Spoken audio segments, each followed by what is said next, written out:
안녕하십니까. 힐링 주신입니다. 자, 오늘은 세계 최고의 천문관측 기술을 보유하고 있던 우리 조상들이 만든 천문도인 천상열차 분야지도에 대해서 함께 살펴보는 시간을 갖도록 하겠습니다. 그리고 아울러 고려를 무너뜨리고 조선을 건국한 태조 이성계는 과연 무엇 때문에 그리도 천문도를 갖기를 원했는지, 이에 대해서도 함께 이야기해보는 시간을 갖겠습니다. 삼국사기와 단기고사, 단군세기에 실려있는 천문 기록을 컴퓨터 시뮬레이션을 통해서 검증해본 결과 삼국시대의 고구려 백제 신라의 천문관측 위치를 통해서 고구려 백제 신라의 위치를 밝혀내고 단군조선의 실체가 신화가 아니라 실제였음을 밝혀내신 전 서울대학교 천문학과 교수이시며 현 고등과학원 교수이신 박창범 교수에 의하면 해와 달과 별의 운행은 일정한 흐름이 있기 때문에 해와 달과 별의 운행이 일정하다는 전제하에서 기원전 1733년에 천문 기록과 조수 현상을 살펴본 결과 13번째 단군인 헐달 50년, 즉 기원전 1733년에 금성과 목성, 토성, 수성, 화성의 오행성이 결집하는 오행취루 현상이 목격되었습니다. 이것은 단군세기에 기록된 사실인데요. 단군세기의 기록과 이 컴퓨터 시뮬레이션이 정확하게 일치했다는 이야기입니다. 이러한 현상을 우연히 맞힐 확률은 거의 불가능에 가깝다고 하는데요. 이 이외에도 23가지의 실증 사례를 보여주었으나 우리나라 강단사학자들이 떠받드는 사마천의 사기나 반고의 한서 기록보다 훨씬 더 신빙성 있는 역사적 사실임에도 불구하고 식민사학계는 이를 인정하려 하지 않고 위서로 몰아가고 있는 실정입니다.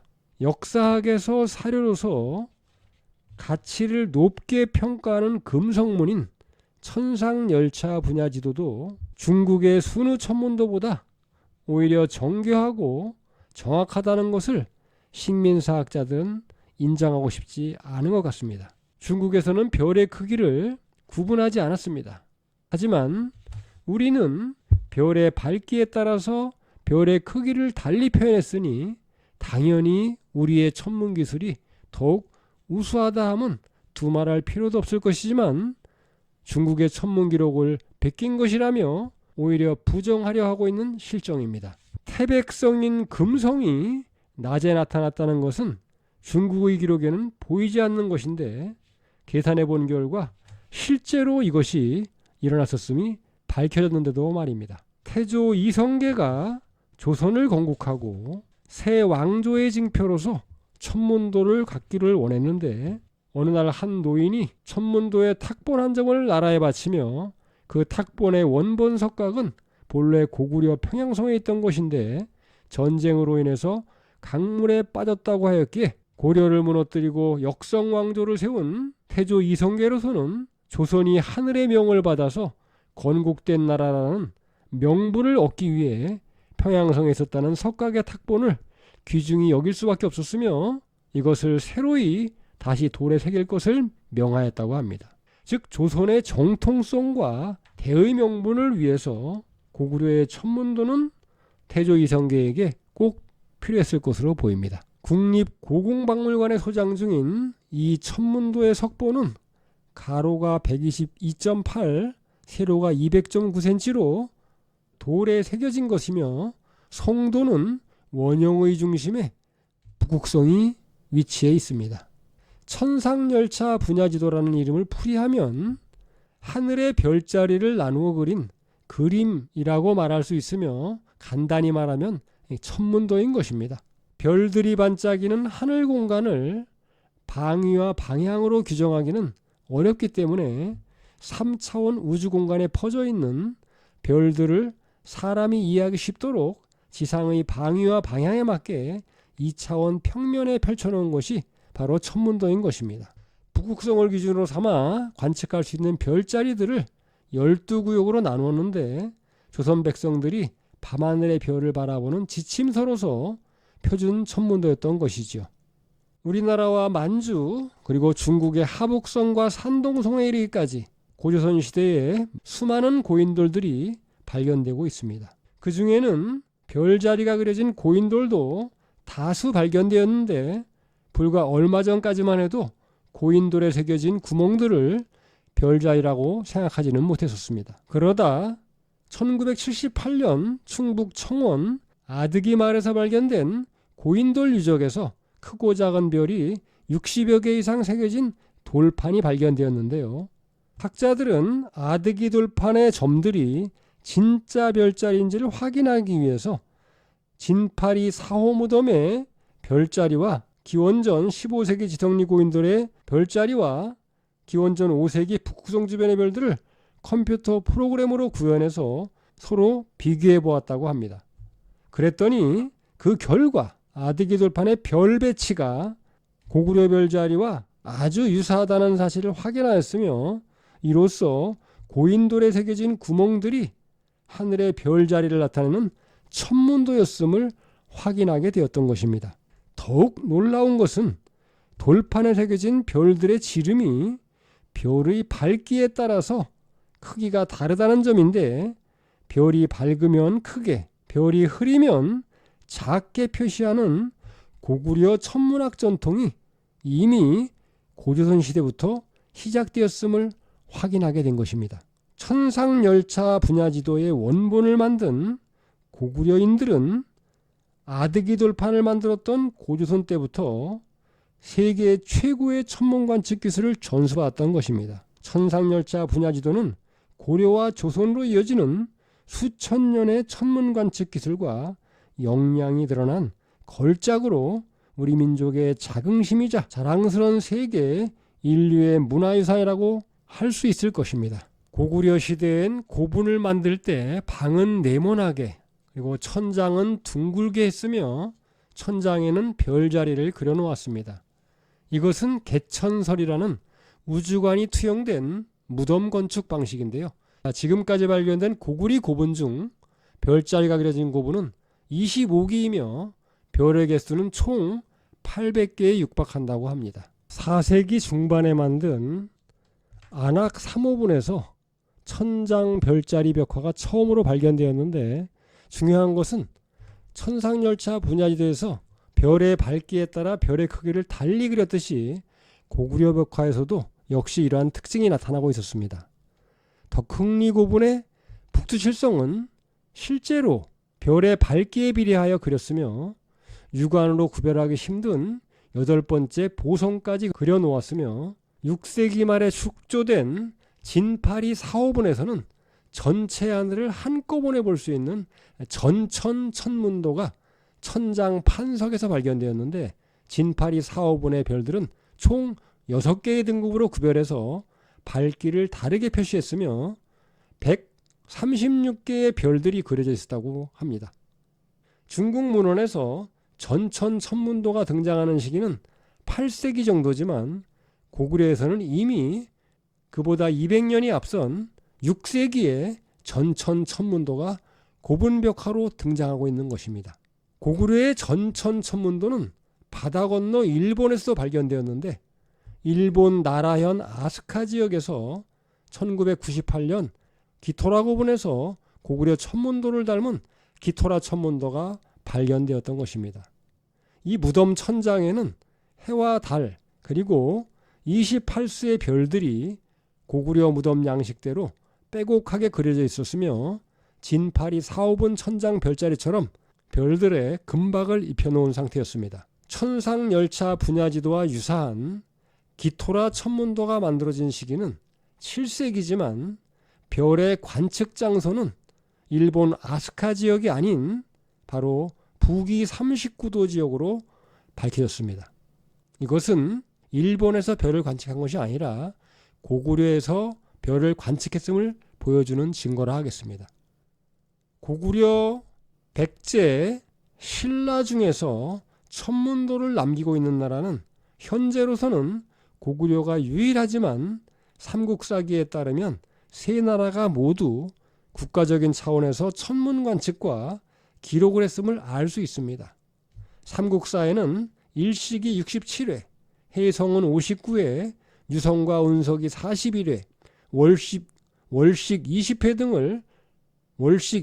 등을 비롯한 총 225회 이상의 천문관측 기록이 남아있는 것으로 보아 삼국이 모두 상당한 천문관측 기술을 이미 보유하고 있었음을 알 수 있습니다. 고려시대의 천문관측 기록은 현재 상당히 많이 남아있는데요. 정밀한 관측기계가 아니면 관찰이 어려운 천문현상까지 기록되어 있다고 합니다. 고려는 국가천문기관에서 30여 명에 가까운 천문학자와 관리들이 활동했으며 고려 왕조 500여 년 동안 천문관측 기록이 고려사와 천문지, 역지, 오행지 등에 집약되어 있는데요. 일식 132회, 해성이 87회를 비롯하여 태양 흑점을 관측한 기록도 38회나 있다고 합니다. 한 예로 1151년 3월 2일 날에 일중 유흑자라고 해서 태양 속에 검은 것이 있다고 기록하였습니다. 이것이 바로 태양의 흑점을 기록한 것인데요. 안타깝게도 천문도는 아직까지 발견되고 있지 않지만 고구려 천문도를 고려가 이어받아서 사용했을 것으로 보고 있습니다. 고구려의 별자리 특징을 볼 수 있는 것이 무덤의 천장에 북두칠성과 그 주변에 28수를 그려놓으며 남쪽에는 남두육성이, 그리고 삼조고가 살고 있는 해의 반대편에는 두꺼비가 살고 있다는 달을 그려놓았으며, 그 무엇보다도 북극성과 두 개의 별이 조합된 북극삼성이 중심을 차지하고 있는 특성을 지니고 있는데, 북극삼성은 고구려 때부터 이어진 특징으로 같은 시대의 중국의 천문도에는 북극오성을 그렸으나 각조총이나 무용총, 사신총, 진파리, 사오분 등 고구려 벽화에는 북극삼성이 보이고 있는 것입니다. 고려로 계승된 또 다른 대표적인 특징은 카시오페아 별자리입니다. 주변 국가 천문도에서는 W 모양의 카시오페아 별자리가 지금까지 발견되지 않고 있습니다만, 고구려 고불에서는 W 모양의 별자리가 여러 군데서 발견되고 있으며, 중앙박물관에 전시된 고려 석관에도 북두칠성과 함께 W 모양의 카시오페아 별자리가 그려져 있습니다. 천상열차 분야지도는 조선에서는 눈으로 관찰할 수 있는 모든 별자리가 그려졌기에 전천천문도라고 하는데, 돌에 새긴 석각본, 나무에 새긴 목판본, 종이에 찍은 필사본으로 제작되어 조선의 백성들에게 다양하게 보급되었으며 295개의 별자리에 총 1467개의 별이 새겨져 있습니다. 북극성과 북두칠성에는 온 우주를 다스리는 하늘의 제왕, 천재 또는 옥황상제가 머문다고 믿고 있었습니다. 그래서 북극성과 북두칠성이 있는 별자리 영역을 명당이라고 생각했으며, 천상열차 분야지도에서 가장 안쪽 원인 자미원, 자미궁이 최고의 명당인 것입니다. 자미원에 있는 옥황상제가 북두칠성이라는 수레를 타고 1년 동안 온 우주를 돌며 다스리는 것을 칠정이라고 하는데요. 옥황상제는 우주의 통치자이자 신이며, 북두칠성은 상제의 명령을 받아서 사계절마다 각 칠수를 지휘하고, 각 칠수는 북두칠성의 지휘 아래 맡은 바 영역에서 정해진 계절에 맞게 활동하며, 칠수의 활동은 다시 온 우주에 영향을 미쳐서 우리가 속한 태양계의 해와 달과 목성, 화성, 토성, 금성, 수성의 오행성에 이르게 되고, 해와 달과 오행성은 칠수의 지휘 아래 각기 자전과 공전을 하면서 이 땅의 만물을 낳고 기르고 열매 맺고 죽이는 작용을 하게 되는 것입니다. 이처럼 자미원에 있는 상제가 온 우주를 다스리듯이 상제의 대행자인 이 땅의 임금은 하늘로부터 인간 세상의 통치권을 부여받았기에 하늘을 본받아 이 땅의 백성들을 다스리는 것으로 생각했던 것이고, 이것이 하늘의 칠정을 본받아 임금이 이 인간 세상에 펼치는 정치라고 본 것입니다. 그래서 역대 제왕들은 하늘의 변화하는 모습을 관찰하는 관청을 설치하고 1년 365일 해와 달 그리고 오행성의 움직임과 별자리들을 관찰하고 기록하게 했으며, 하늘로부터 부여받은 통치권을 행사하기 위해서 자미원에 계신 상제의 뜻을 알고자 하였습니다. 하늘은 말도 몸짓도 없기에 임금은 하늘의 기색을 살펴서라도 하늘의 뜻을 알고자 했던 것입니다. 그래서 조선시대에는 관상감이라는 관청을 두어 천문을 관측하고 기록하여 임금님에게 주요 사항을 보고하게 하였으며, 그 기록과 역량에 축적되면서 달력을 만들고 이는 어로, 수렵, 목축, 채취, 농사 등 백성들의 생활 전반에 도움을 주게 되었던 것입니다. 따라서 천상열차 분야지도라는 천문도는 왕이나 백성들 모두에게 꼭 필요하면서 중요한 것이었습니다. 사람은 하늘의 이치대로 살아야 한다고 생각했기 때문에 제왕은 천문도를 바탕으로 나라를 다스리고자 했던 것입니다. 이것이 천상열차 분야지도를 만들었던 중요한 이유였던 것입니다. 지금까지 힐링 주신이었습니다. 끝까지 시청해 주신 여러분께 감사의 말씀을 드리며 오늘의 영상을 여기서 마무리하겠습니다. 다음 시간에 다시 뵙겠습니다. 안녕히 계십시오.